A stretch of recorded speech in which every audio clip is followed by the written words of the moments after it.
n'était pas ici, Félix était en Europe, monsieur. Vous avez travaillé avec Kabila, vous étiez avec Mikaï. Vous avez bouffé l'argent de Kabila, vous. Vous venez à peine de quitter Mikaï peut-être il y a 6 mois. Donc vous devez assumer les bilans de Kabila. Ça m'étonne que vous quittez Kabila sur ce plateau. Merci, Principe. Camille Richard. Donc ayez le courage quand même d'assumer ce que vous avez fait avec Kabila. Merci, vous étiez membre du parti de Mikaï Pété. Merci beaucoup, Principe. Dès le vieux Mikaï, là où il est en train de regarder, il est... Les Congolais ont besoin de voir les choses s'améliorer comme ça se fait maintenant. Le gouvernement se bat avec les opérateurs économiques pour revoir à la baisse les prix des denrées, ainsi de suite. Mais ce n'est pas ce discours, c'est révolu, mon frère Principe. Et c'est votre police de Félix qui fait des conclusions. Vous nous dites, oui, mais... les droits de parler au prix du sang. La parole à tous. Quand on combattait, les Rwandais disent aux Congolais, vous Congolais, les gens qu'on a tués chez vous, vous devez oublier.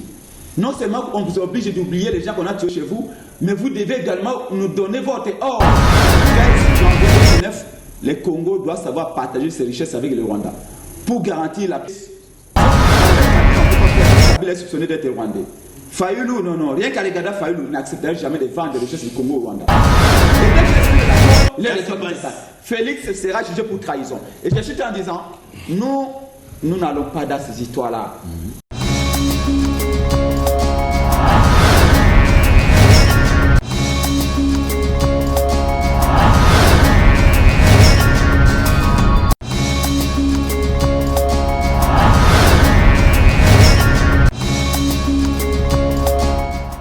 Pas encore compris que leur lutte était plus tribale. Les gens venaient, les gens couraient derrière. Mais maintenant que les gens ont compris, les gens ont besoin de la paix. Les Congolais ont besoin de voir les choses s'améliorer comme ça se fait maintenant. Le gouvernement se bat avec les opérateurs économiques pour revoir à la baisse les prix des denrées, ainsi de suite. Mais ce n'est pas ce discours, c'est révolu, mon frère Principe. Merci beaucoup, Camille Richard Kalele Malobo. Principe Ngué, vous avez réagi, certes, hein, mais Camille Richard nous a introduit. Hein, les social bougent, bien qu'on réalise que du côté de la FEC, déjà dans la rue, ils disent que ces gens-là n'aiment pas le Congo. Comment le gouvernement décide d'améliorer les prix des biens et services sur les marchés? Il y a certains Congolais qui disent non. Comment vous pouvez l'expliquer, Principe Ngué? Je dirais naturellement que je vais faire quelques toiletages techniques pour paraphraser mon frère. Yves, premièrement, il faut que notre camarade de l'UDPS retienne que... Je ne suis pas de l'UDPS. On doit corriger. Il ne faut pas me coller l'étiquette que je n'ai pas. Je ne suis pas de l'UDPS. Génération Congo Nouveau. Dans son passé, il peut avoir 3-4 cartes. Mais moi, je n'ai jamais, je n'en ai pas deux. Il faut retenir qu'il y a J'en avais du Parti travailliste. Je suis parti de là. Maintenant, je n'ai rien d'autre. Donc, je ne suis pas UDP, même pas de l'Union sacrée. Voilà. Ça doit être recadré directement. Il y a des gens comme ça, quand vous écoutez, rien que c'est de l'abondance du cœur que la bouche parle. Mais lui n'est pas de l'UDPS. Oui, mais bien sûr, il y en a qui n'ont jamais ce courage-là de s'assumer. Il défend Félix de son peuple. Ouais, mais on peut défendre Félix sans être de l'UDPS. Je dépends du président de la République. C'est un soutien fervent de Félix. D'ailleurs, si vous allez au fond, vous verrez que c'est un membre de l'UDPS qui se cache en Isa de cartes. Je sais qu'il y en a qui n'ont pas le courage comme lui et qui se cachent. Je dépends le président de la République dans les bonnes actions. Je voudrais dire rien à voir avec le fanatisme, ni les dialogues. De l'UDPS officiel ou quelqu'un qui roule pour l'UDPS en cachette, que de la contradiction est né le progrès. L'activité politique est par essence une activité clivante. La société occidentale est développée aujourd'hui parce qu'elle est clivante. Clivante, c'est-à-dire partisan. Bien sûr. J'ai dit la contradiction, bien sûr. Dans la nature, telle qu'on est ici, si une question se présente tout de suite, naturellement, il y en a qui seront contre, il y en a qui seront pour, il y en a qui peuvent même être au milieu. Donc, de ce fait, ce n'est pas comprendre l'évolution de la société que de demander à ce que tous soient dans un même cas. Ça n'arrivera pas et ça n'arrivera jamais. Donc, c'est de la contradiction qu'est né ce téléphone ici, qu'est né les micros, du choc des idées, du choc des idées, comme on dit, jaillit la lumière. Donc il faut qu'il y ait des forces contraires pour que l'effort intellectuel soit produit. Je crois peut-être que même à la présidence, si l'effort intellectuel n'est pas produit, c'est parce que les gens certaines personnes ont imprimé ce qu'on peut qualifier de la mentalité du troupeau. Quand il faut aller à gauche, tous vont à gauche. Quand il faut aller à droite, tous vont à droite. Et nous ne sommes pas dans ce point de vue. Et deuxièmement, je vais parler de la Mouka, ça c'est encore les divers, comme on en entend à l'IDPS, la capacité de mobilisation du président de la République élu Martin Fayulu, elle n'est plus à démontrer. Je voudrais vous rappeler que depuis que Félix a été nommé, ça fait 2 ans et demi, toutes les manifestations de la Mouka ont été réprimées dans le sang. Si la Mouka ne peut plus mobiliser, laissez-la marcher et vous verrez. La première fois où la Mouka va faire une activité ici librement, sans que les contextes ne s'y prêtent pas. Nous ferons des millions de gens. Même devant l'Assemblée nationale, il y a 2 semaines, nous avions été réprimés. 17 membres ont passé 48 heures au camp de Fungola, vous le savez. Donc, la Mouka mobilisée. C'est la plus populaire des plateformes actuellement au Congo. Je vous le sais. La vérité des prix. Contrairement à Félix Tshisekedi, qui est parti à Beni, il a organisé un meeting à Beni, il a mis le podium 2 heures avant le début du meeting. Félix a fait un point de presse pour dire qu'il y a Corona. Pourquoi? Discours de la Mouka. Tu savais qu'il y a Corona, mais tu as mis le meeting, tu as mis pourquoi? Parce que la de Beni avait refusé de venir. De la même manière, à Bounia, de la province de l'Ituri, il a mis un podium pour un meeting. 3 heures avant, il a annulé. La population de Bounia a dit que on en a marre de vos promesses irréalisées. Donc, de ce côté-là, il fallait le reste les seuls actuellement qui soient les plus populaires. Personne ne peut nous démontrer le contraire. Alors, quant à la vérité les prix, c'est ces bras de fer entre les gouvernements et la FEC. Normalement, les souhaits de tout Congolais et que les prix baissent. Même les souhaits de la Mouka.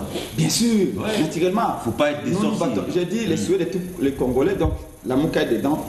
Et au nom de mon parti ADD Congo, on s'est dit, nous avons même dit, si les prix doivent baisser, il faut qu'on fasse tout pour que ceci soit une réalité. Et les Congolais vivent avec moins de $2 par jour. Les pouvoirs d'achat, cette capacité qu'on a d'acheter aujourd'hui, d'acheter demain avec le même montant et avec le même prix, nous, on l'a plus.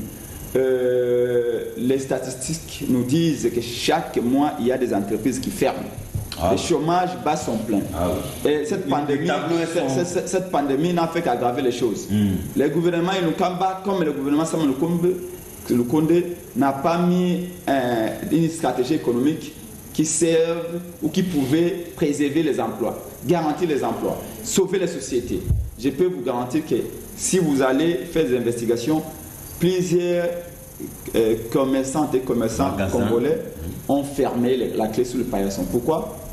Ils ont contracté des crédits dans des banques, le corona est arrivé, leurs biens sont restés en Chine, à Dubaï, ici au Nigeria et tout ça, pendant une année. Donc la situation va de mal en pire. Ils n'ont pas vendu et entre-temps, les banquiers leur demandent de rembourser. Or, dans des pays sérieux, l'État s'est mis ensemble avec les banquiers et la Banque centrale pour dire, écoutez, en ce moment, vous devez geler votre plan de remboursement parce que nos compatriotes ne vendent plus, n'achètent plus. Mais lorsque le gouvernement prend de telles mesures, c'est de bonne loi, les Congolais... J'ai dit la mesure de dire que les biens doivent baisser est une bonne mesure.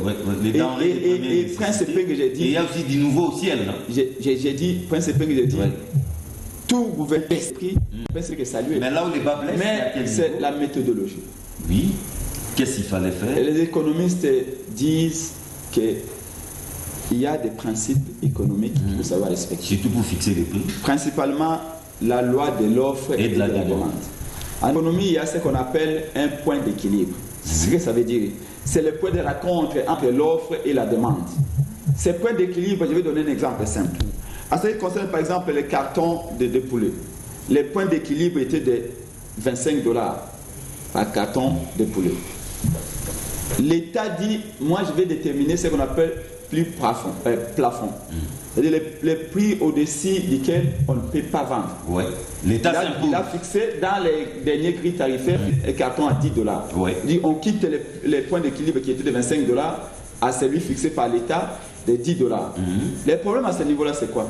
C'est quand vous voulez faire ce type d'opération, il faut qu'il y ait une concertation. Ça ne se décrète pas. Il faut qu'il y ait une concertation avec les opérateurs économiques. Parce que ce sont eux qui achètent. Ce sont eux qui offrent. L'État n'offre pas. L'État ne produit pas de poulet. Contrairement aux pays comme le Sénégal, qui depuis 2 ans ont interdit. Le Sénégal, je crois que depuis une année et demie, qu'il a interdit. Donc il y a un problème de concertation. Oui. L'État aurait dit appeler d'abord les patronats en disant écoutez, moi je pense que après les enquêtes que j'ai faites, quand vous achetez un ami, c'est autant les transports, la douane, tout ça. Votre marge bénéficiaire devait être d'autant. C'est normalement la discussion devait se passer sur la marge bénéficiaire. Mais c'est des travailleurs. En prenant en compte, s'il vous plaît, c'est ce que le gouvernement prétend. Mais vous avez suivi les patronats. Que c'était sa concertation. Quand les gouvernements, quand la FEC s'oppose à cette décision, c'est que quelque part, la FEC n'a pas été. D'où le gouvernement doit s'asseoir avec la FEC pour discuter. Vous savez, une conséquence principale quand il y a ce type de. Nous ne sommes pas dans une économie planifiée. Nous ne sommes pas dans les pays comme l'ex-République soviétique ou l'économie des pays communistes où l'État dit j'impose. Encore que là, l'État a des moyens. Ici, l'État n'a pas de moyens. L'État ne produit rien du tout. L'État ne peut baisser d'autorité que ce que lui produit. Or, l'État ne produit ni ses chars, ni poulet. D'où je conseille ceci, qu'en faisant tel qu'ils ont fait là, vous savez, la conséquence principale, c'est laquelle? C'est que quand l'État impose des prix qui ne sont pas réalistes par rapport au patronat, rétention. Et les propriétaires des biens et services vont garder les repos. Bloqués. Et quand on regarde les produits, rareté, ça crée la rareté. Comme ça augmente les prix. Il y a pénurie. Oui. Et quand il y a pénurie, avant d'augmenter les prix, quand il y a pénurie, il y aura formation des marchés noirs. C'est comme ça que vous allez voir, à un moment donné, il n'y a plus de poulet, on vous dit allez à Kinseso. Il y a une chambre froide là-bas qui dit allez à Ngaba. Quand vous allez à Kinseso, il y a une file indienne de 100 personnes. Et donc, on risque d'acheter le poulet beaucoup plus cher qu'on en achète actuellement. Il faut une concertation, c'est une bonne idée, mais la méthodologie, la façon de faire n'a pas été. Les gouvernements warriors s'est plongé dans du populisme, dans la démagogie. Ils ont pris une très bonne décision pour caresser la population dans le sens du poil, mais là nous sommes sur le plan économique, où il y a la vérité des prix, il y a une vice des procédures. Nous avons évoqué cette question au cours de notre émission de la semaine passée, du dimanche passé. J'avais dit que j'attendais à avoir des précisions. Alors, puisque j'en ai eu du chef de l'État lors de sa sortie médiatique de Goma, le chef a dit ceci. Le ministre de l'économie a eu à inviter les opérateurs économiques sectoriels à plusieurs reprises pour des concertations avant d'arriver à la décision prise par le gouvernement lors de l'avant-dernier Conseil des ministres. Ceux-là ne venaient pas. Il ne se présentait pas. Il a fait plusieurs fois des invitations, il ne venait pas. Ils envoyaient des gens qui n'avaient pas de décision, des gens qui ne pouvaient rien émettre comme point de vue. Donc tout ce qu'ils faisaient, c'était prendre note et à la fin dire au ministre, nous allons faire rapport, nous reviendrons. Et quand ils partaient, c'était pour ne plus revenir. Alors, à quoi ils jouent? Les gouvernements, mais vous savez, je l'ai dit la fois passée, la FEC, pendant d'abord 18 ans, Joseph Kabila a eu à gérer ces pays. Il n'avait pas que des gens qui avaient des ambitions politiques. Il y en avait aussi qui voulaient être des affaires et aller trôner là-bas à la FEC. Des gens qui sont là-bas depuis 18 ans, les Yuma et les autres, ce sont des kabylistes. Alors vous pensez qu'aussi, sur les terrains politiques, Félix Dame des Pions au FCC, ils vont lui faire part belle dans d'autres secteurs? Non. Ils vont compliquer la vie, ils vont compliquer la tâche. Parce que si je deviens millionnaire grâce à un président qui était là avant, mais qui pour des raisons, une raison ou une autre, sa famille politique n'est pas en odeur de sainteté avec la famille politique actuelle qui gère. Alors, dès là où je peux me trouver, si je ne suis pas patriote, je dois poser des actes qui vont dans le sens à saboter les efforts des autres. C'est tout à fait normal. Donc avec ce que les chefs avaient dit, on avait tout compris entre les lignes. Il y a eu sabotage à ce point-là. Mais ce qui m'a réjoui, c'est quoi? D'abord, les souhaits est que les Congolais puissent bien manger et à moins cher. Quoique nous consommons des choses qui se font conserver, je ne sais pas comment. Moi, vraiment, je n'ai jamais été convaincu avec ça. C'est pourquoi j'en consomme de moins en moins. Donc, mais quand même, les souhaits qu'on puisse voir les prix rabaisser sensiblement. Ça, c'est un souhait. Alors, ce que j'ai aimé pour cette question-là, ensuite, le discours du chef de l'État, il a dit, maintenant que le gouvernement a pris position, ces opérateurs économiques-là ont vu leurs intérêts être menacés. Ils ont maintenant accepté de venir pour négocier. Vous voyez? Voilà. Donc, cet incident-là, cette décision du gouvernement a créé un incident qui a poussé les autres, qui les a maintenant obligés à venir. Vous voyez? Donc, ils ne jouent pas franc jeu avec le gouvernement. Ça pose un problème. Donc, tout ça là, dans le cadre de ce que nous disons ici, il faut des réformes dans tous les secteurs. Il faut des réformes. Les pays qui produisent eux-mêmes sur place les vivres frais pour leur population, je ne pense pas qu'ils sont meilleurs ou riches plus que nous. C'est une question d'organisation. Alors nous, en tant que GCN, nous sommes des fois tolérants face à des situations comme ça parce qu'on s'est dit, plus le temps de la destruction était long, plus il y a moyen de relativiser. Le temps de réparation doit être plus ou moins acceptable. On ne peut pas accepter, en fait, on ne peut pas exiger à un président qui arrive de tout réparer en un jour. Donc il faudra que Tshisekedi demande à 10 ans. Oui, mais de la manière dont vont les choses, moi je préfère Tshisekedi, avec tout ce que nous relevons comme faille du côté de ses services, je préfère encore Tshisekedi qui peut encore s'améliorer au deuxième mandat, qu'avoir quelqu'un que je ne connais pas. Si c'est par exemple quelqu'un qui sort d'une famille politique où il y a des gens, d'abord de la famille politique des Kabila, ça on ne va plus jamais accepter, nous connaissons leur mode de gestion. Si c'est de la famille politique, je peux moi-même un exemple. Non, de la Mouka, bon, à moins que ce soit des cadres que nous ne connaissons pas. Mais si ce sont des gens que nous connaissons, quelqu'un comme mon vieux Martin Fayoulou, qui est toujours chaud, il se montre intransigeant. Le Premier ministre honoraire Mouzito, vous savez comment il prend ses positions. Donc moi, je les sens être isolés dans leur coin. Ils n'aiment pas faire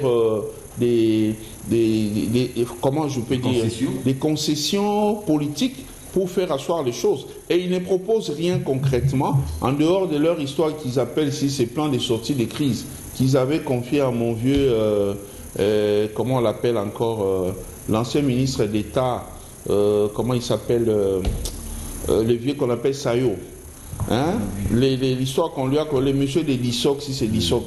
On lui a confié un plan là, on disait non, plan de sortie des crises et tout ça. Mais tout ça là-dedans, ils veulent quoi? Donner à Fayoulou une fonction, un poste qui pourra lui donner une marge de manœuvre dans le pouvoir. Là, c'est toujours rouler pour soi. Alors, nous disons, pour l'instant, les Congolais n'ont pas besoin de discours qui divisent. Nous venons de fêter le 61e anniversaire de notre indépendance, quoique avec beaucoup de questionnements qui nous inquiètent même, nous ne savons pas où nous allons au regard de ce que les politiques nous font vivre tous les jours ici, des situations désagréables, mais malgré cela, nous disons il faut accorder, donner une nouvelle chance au pouvoir en place, voir comment ils sont en train de fonctionner. Kabila a géré pendant 18 ans, au début il y avait aussi des failles, et Prince Penge et sa famille politique n'étaient pas encore éveillés comme c'est le cas maintenant. Maintenant qu'ils sont éveillés, ils sont derrière Félix Tshisekedi. Ils sont réellement éveillés, Ils sont derrière Tshisekedi, ils suivent tous ces faits et gestes, chose que je trouve dans la démocratie normale, mais seulement je n'apprécie pas la manière avec laquelle ils interviennent, la manière avec laquelle ils parlent pour fustiger les situations. Je leur propose à la place de faire chaque fois des propositions par rapport à une situation.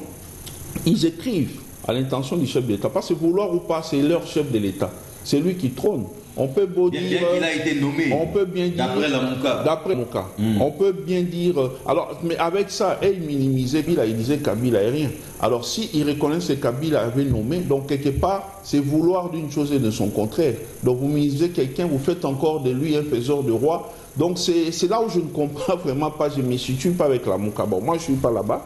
Mon problème, c'est quoi? C'est le moment d'être unis. Nous sommes une grande nation, riche, En tout, nous sommes riches. Les regards du monde en général, de l'Afrique en particulier pour son développement, est fixé sur notre pays, la République démocratique du Congo. Alors comme nous avons Félix Tshisekedi à la place, malgré les discours de la Mouka, c'est lui qui est là pour le moment. Ça ne sert à rien de vivre avec lui, quoi qu'il dans l'opposition, avec la pratique de la politique de la terre brûlée. Ce n'est pas intéressant, ce n'est pas bon. Notre peuple n'en a plus besoin.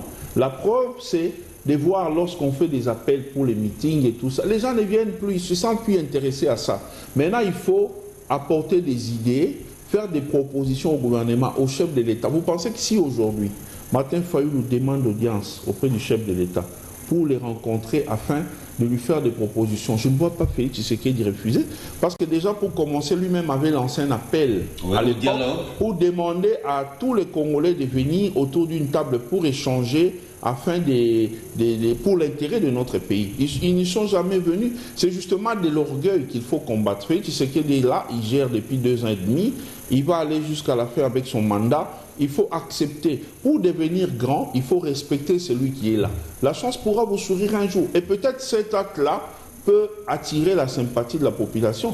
Parce qu'en 2023, maintenant que Moïse Katumbi, Jean-Pierre Bemba ne sont plus officiellement avec eux, oui, ils peuvent eux-mêmes aussi se présenter comme étant des candidats. Oui. Mais avec ça, vous pensez que si Katumbi, si Bemba se pointe comme candidat, vous pensez que Fayulu aura l'ampleur, mais si qu'il avait? Non, mais justement, je suis un Congolais, oui, je fréquente tous les milieux, je connais comment ça se passe. Je crois les 6 ou 7 minutes qui nous restent, nous allons nous partager 3-3, je vous cherche avec une question, vous réagissez tout simplement et vous avez aussi le temps d'atterrir en 3-4 minutes. Bah, j'ai l'impression que mon compatriote, c'est de l'IDPS, ou proche de l'IDPS, de la GCN, en train de parler comme s'il était dans un salon chez lui. Il oublie qu'ils sont dans un débat. Parce que là, j'ai l'impression qu'il commence à parler des choses ordinaires, où les gens entendent des analyses. Il défend Félix Tshisekedi, il aurait dit être beaucoup plus conséquent et profond dans sa réflexion. Et parlant de la FEC, je dis il faut qu'il y ait concertation. Oui. On nous a dit, le ministre de l'économie a dit, j'ai envoyé des gens au Malawi, là où on importe. Des inspecteurs. Les gens sont arrivés, ils ont fait des révélations accablantes. Donc si on a ajusté la structure des prix, c'est en connaissance des causes. Nous souhaitons également que ces ministres-là envoient également les résultats de ces enquêtes-là. Parce que cette restructuration des prix bénéficie avant tout à la population. Tout à fait. Si c'est une décision qui est salutaire pour le peuple devrait accompagner cette décision. C'est quelque chose pour lequel mais à ce moment-là, qu'il nous montre, supposons qu'ils disent qu'un carton du poulet là-bas est acheté à 5 $, et que tous les frais ou les coûts, les taxes, est jusqu'à 8 $. Ça fait c'est normal. C'est normal qu'on leur dise voilà, vous devez vendre par exemple à 15 $, à 14 $. Et là, le peuple peut même dire bon, on boycotte tout ceci. Mais le fait qu'ils disent oui, on a fait des enquêtes, mais donc quand même aux journalistes ces enquêtes-là, que les journalistes vous aident à mobiliser le peuple. La place publique. Maintenant, une situation où parole contre parole. La FEC dit je n'étais pas consulté. Le gouvernement dit si je les ai consultés. Je les ai invités, ils ont refusé. On va croire à qui? Encore une fois, un régime de silence, si la fraude. Aussi, là, on ne parle que de surgelés. Les Congolais ne mentent pas que les Saint-Charles, appelés communément ici Thompson, les dindons, mais les sacs fous qui viennent de l'Équateur, qui viennent du Bas-Congo, on n'en parle pas. Vous parlez seulement que... Ce n'est pas concerné. Oui, mais là vous parlez de surgelés. Oui. C'est ça qu'on importe de l'extérieur. Mais c'est que nous produisons nous-mêmes ici, qu'on arrive le prix à acheter. On ignore ça. Un sac de foufou, vous savez à combien? C'est hors de prix maintenant. Pourquoi le gouvernement ne nous dit pas, mais c'est Félix qui défend, qui a pu également expliquer quel est son plan pour baisser également les prix des sacs de foufou, sacs de riz? Pourquoi on n'en parle pas? Ce sont des incompétents. Or, Félix doit avoir une seconde. Quoi? Tuer les Congos, quoi? Il dit, j'ai une vision. Quelle est cette vision que Félix a? D'aller donner l'or du Congo au Rwanda? L'or du Congo, comme il signé un accord avec le Rwanda, or du Congo l'or du Maniema et du Kivu sera cette fois-ci traité au Rwanda, alors que vous savez que quand on prend de l'or, on traite au Rwanda, c'est au Rwanda qu'on va créer des emplois. Au lieu de se faire la guerre, faisons plutôt les affaires, Prince Penge. Avant qu'on fasse les affaires, Oui. la Bible dit, l'homme ne vit pas que du pain. Mais de toutes paroles qui sortent de la L'homme ne vit pas que de ces affaires-là. L'homme vit aussi de la dignité. Regardez un élément. Les Rwandais, suite au génocide de 1994, dit à la France que vous avez une part de responsabilité. La France qui n'a jamais tué personne au Rwanda, mais justement pas son armée. Le Rwanda dit la France aurait dû faire mieux pour protéger les Rwandais. Le Rwanda dit la France doit s'excuser, la France doit avoir fait des réparations, voire même des réparations financières. Le président français a quitté jusqu'au Rwanda pour presque s'agenouiller et a conçu un plan. Et ils ont fait d'une Rwandaise secrétaire général de l'OIA. Alors qu'ils sont déjà dans la... Ouais. Et Kagame, ces derniers temps, n'est pas qu'anglais. Le Rwanda a dit la France doit réparer. Publiquement, en tout cas. La France qui n'a jamais tué. Mais au même moment, les Rwandais disent aux Congolais, vous Congolais, les gens qu'on a tués chez vous, vous devez oublier. Non seulement on vous oblige d'oublier les gens qu'on a tués chez vous, mais vous devez également nous donner votre or, votre cassiterite, votre coltan, et en échange, nous on vous donne une certaine paix. Merci beaucoup. C'est le Félix qui peut faire ça. Même Kabila, le 13 janvier 2009, Nicolas Sarkozy s'exprima devant les corps diplomatiques à Paris, avant de venir ici au sommet de la francophonie, dira... En tout cas, c'est un peu paix contre pain. Voilà. Contre pain. Nicolas Sarkozy dira, 13 janvier 2009, le Congo doit savoir partager ses richesses avec le Rwanda pour garantir la paix. Ça commence à se concrétiser. Et ils ont dit, avec Kabila, on ne peut pas faire parce que Kabila est soupçonné d'être Rwandais. Fayoulou, non, rien qu'à regarder Fayoulou, n'accepterait jamais de vendre les richesses du Congo au Rwanda. Félix, lui, Félix, c'est lui. Tout ce qu'on lui demandait, il donnait. Exactement ce qu'il vient de faire. Quand il est parti à Goma, les gens disent qu'il a fait 10 jours à Goma pour honorer sa parole. Non, c'est pour préparer les terrains afin que Kagame vienne signer les accords. Et dès qu'il a signé les accords, il est retourné ça. Félix sera jugé pour trahison. Et je suis en disant, nous n'allons pas dans ces histoires-là. Nous, les Congolais, on se sont battus pour le changement. Le changement n'est pas arrivé. On parle des manifestations. Dites-moi, la dernière manifestation de la Mouka qui a échoué, tu peux me citer la date? Vous, si vous êtes Kinois. Je ne la date. Tu connais la dernière manifestation de la Mouka qui a échoué? Toutes les manifestations de la Mouka, un monde fou. Merci, Prince. Et c'est votre police de Félix qui fait. C'est ta conclusion. Vous nous dites, oui, mais... les droits de parler au prix du sang. La parole à tous. Quand on combattait ici, Félix n'était pas ici, Félix était en Europe, monsieur. Vous avez travaillé avec Kabila, vous étiez avec Mbikaï. Vous avez bouffé l'argent de Kabila, vous. Vous venez à peine de quitter Mbikaï peut-être il y a 6 mois. Donc vous devez assumer le bilan de Kabila. Ça m'étonne que vous quittez Kabila sur ce plateau. Merci, Prince. Camille Chaka. Donc ayez le courage quand même d'assumer ce que vous avez fait avec Kabila. Merci. Vous étiez membre du parti de Mbikaï pété. Merci beaucoup, Prince. Là, le vieux Mbikaï, là où il est en train de regarder, il regrette beaucoup.